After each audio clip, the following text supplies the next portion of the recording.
हे शिवराया, आज ही सणावळी आणि दिवाळी आम्ही साजरी करतोय ना, ही खरी तुझी पुण्याई. राज, तुम्ही जन्माला आला नसता तर महाराष्ट्रच नव्हे तर या हिंदुस्थानाचा पाकिस्तान व्हायला वेळ लागली नसती. तुमच्यासाठी प्राणपणाला लावणाऱ्या मावळ्यांनी आणि तुम्ही आमच्यासाठी आपल्या जीवाची होळी केली ना, म्हणूनच आम्ही साजरी करतोय ही दिवाळी.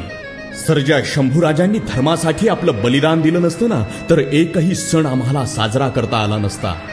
म्हणून राज, सुखसोयींनी सजलेल्या हिंदू धर्माचा अभिमान असणाऱ्या, तिमिराकडून तेजाकडे नेणाऱ्या ह्या दिवाळीचा पहिला दिवा आम्ही तुमच्या चरणी लावतो आहे. देवळातला दिवा, वंशातली पणती, मंदिरातला देव आणि जगातला भारत सुरक्षित आहे ना, तो फक्त एकाच नावाखाली, आणि ते नाव म्हणजे छत्रपती शिवाजी महाराज. सगळ्यांना दीपावलीच्या अनंत हार्दिक तेजोमय शुभेच्छा. छत्रपती शिवाजी महाराज की जय.